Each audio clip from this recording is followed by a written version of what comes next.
FOMC is coming this week. How will the markets react? Let's find out in this week's Market Outlook. What's good YouTube? Julian here, and we've got a lot to unpack this week with the US government shutdown still dragging on, the FOMC news, updates about US-China tensions, gold crashing, and much more. So without further ado, let's grab some popcorn, take down some notes, and let's get the party started.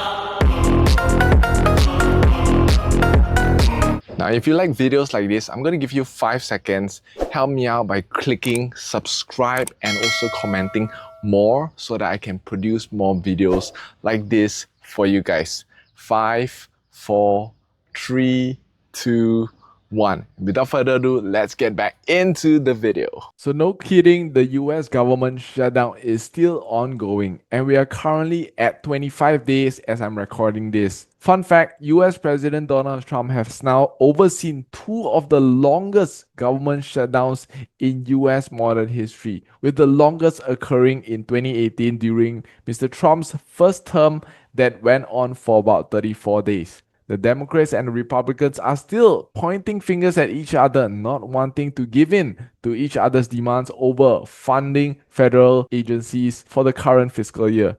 And who's bearing the brunt of these? The federal workers are taking the biggest hit. We are talking about 730,000 federal employees which are working without pay, while roughly another 670,000 people have been furloughed, according to the latest estimate from the Bipartisan Policy Center.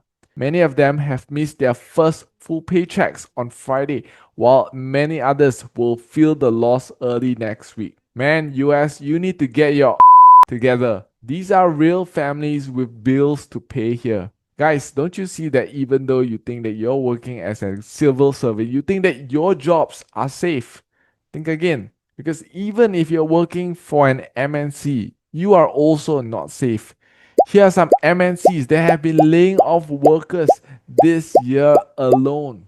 And I can tell you that at this present time, all the more you need to look into getting a high-paying skill, something that you can do without having to rely on your monthly salary.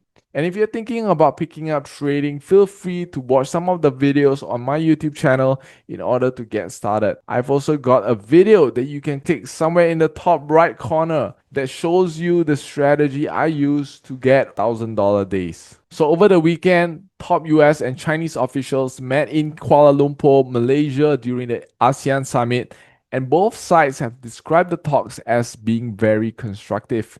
Now, this just comes days before Trump's 100% tariffs on Chinese imports, which are supposed to take effect on November 1st, up from the current 30%. In response, China's tightening its export controls on rare earth materials, which are essential for everything from electric vehicles to semiconductors. Now, here's where things get really interesting, because Trump is expected to meet President Xi Jinping, and there are talks that he might also even meet President Kim Jong-un while he's in the region. So there's gonna be a lot of political theater going on, and the markets are definitely paying attention. Right now, the tone sounds positive, and this is helping markets stay supported. But remember, nothing is finalized yet. If these meetings don't go well, we could easily see the sentiment flip and risk assets sell off again. That's the reason why if you look at the Fear and Greed Index, it still looks like we are in the fear territory, still at 33, which is in line also with the 5-day average put to call ratio, which also shows that it's fearful. And while all that's happening, there's also another major piece of data investors are watching closely, which is the latest US CPI numbers. Now, let's talk about the CPI data that just came out. This is actually the first and only official economic data that the US government has released this month, all because of the ongoing shutdown that has now dragged on for 25 days. The CPI September data shows prices have risen over 0.3% month over month, which was slightly higher than August. And year-over-year inflation came in at about 3%, taking up just a little bit from the previous 2.9%. But here's the thing, when you strip out food and energy, core inflation only rose 0.2%, which shows that the underlying price pressures are still cooling off slowly. That's the reason why markets didn't panic. In fact, looking at Fed Watch here, we can also see that traders are now predicting a 98.3% chance that the Feds will cut rates by 25 basis points, while only 1.7% say that the Feds will not reduce interest rates at the next FOMC meeting on October 30th at 2 a.m., which means we might see the S&P 500 surging to new highs, especially with inflation easing and strong earnings. But with that said, if the tone is cautious or recessionary, you might still see a short-lived rally followed by a pullback as investors digest the risk. And depending on whether the US shutdown is still ongoing or not, we might even have more postponement on data such as the core PCE price index and employment cost index. And this is one of the reasons why the S&P and the broader markets actually ended the week higher last week instead of selling off further. Let's take a look at SPY. As you can see, last week, SPY closed off as a breakout above just at the last minute. This was actually fantastic news for the stock market. Right now, what I'm predicting is for price to continue rallying all the way up to my prediction, which is 689, which is what I targeted for S&P 500 for the longest of time. Next up, let's look at Nvidia. So as you can see, Nvidia also ended up Friday with a banger. It actually closed up above this resistance right here. So I'm expecting price to go back up to 193, which was the previous resistance that it fell from. Next, let's look at Meta. As you can see, Meta has also tried to break above this resistance. Unfortunately, it's still not very clear whether it's going to break or not. If this actually does hold, we actually can see that if this actually breaks above, we can actually see that Meta will have a chance of going up higher to the next resistance. But if it doesn't, it can very well go back down to this support right here. Amazon showed great bullishness as it closed above this support right here. And right now, what I can see is Amazon will be heading towards this next area, which is the resistance. And if it's able to break past this resistance, it's able to continue higher. If not, it will actually play sideways within this level of resistance and support. Another bullish one for Google investors. You can see right here, Google actually ended up as a bullish breakout, which actually shows great signs since this is already the all-time high. I'm looking for Google to aim towards creating even higher highs.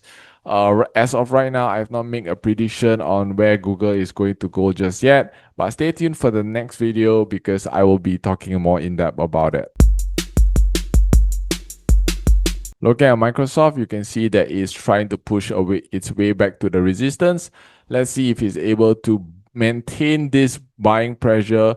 Breaking above this resistance would mean that it will go higher. Failure to do so will mean that it will go down back to the support right here. Now let's look at some of your requests on stocks that you want me to cover for this week. First up, we have BMNR, which is a Bitmine Immersion Technologies. As I understand, this is a company that goes through mining. Now, I haven't really studied in depth about the fundamentals, but I'm just going to share with you what I think about the technical analysis.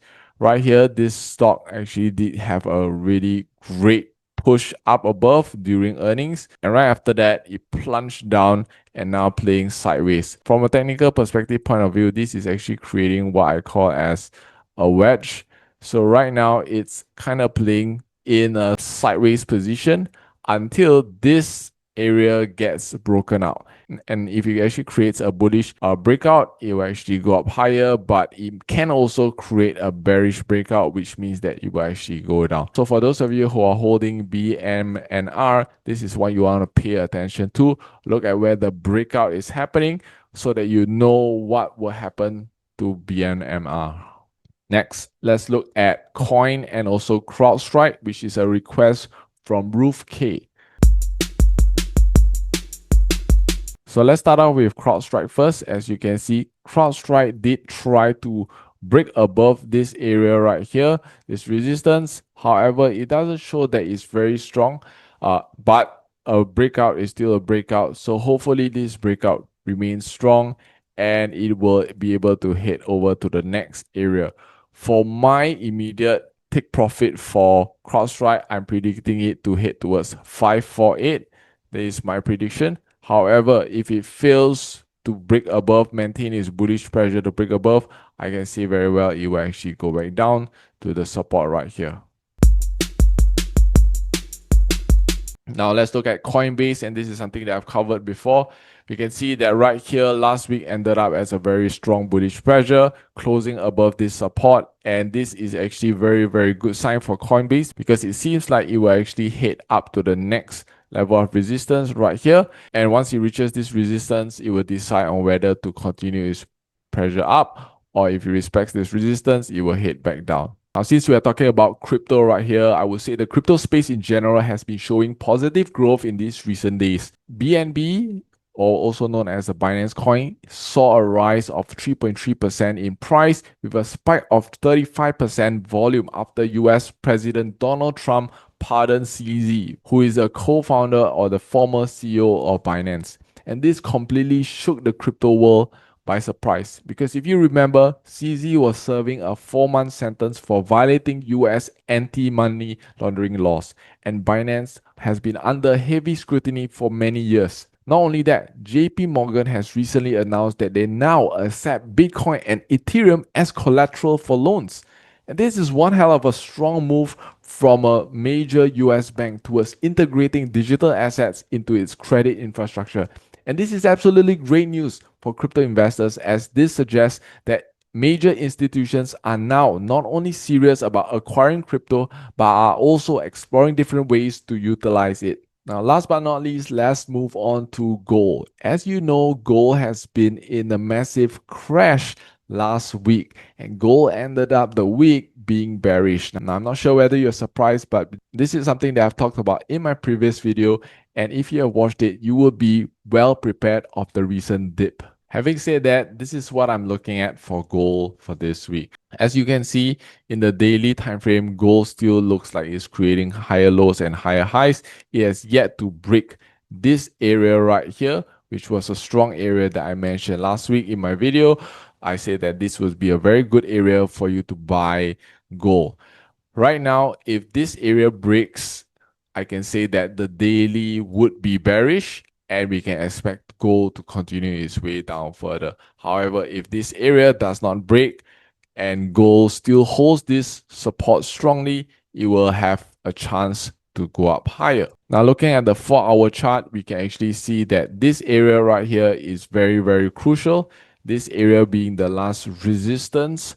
And if this area was to break when market opens next week, I can actually see gold going up all the way until this level of resistance. This is a support breakout. This becomes a resistance. So we can actually target to buy gold all the way here if that happens.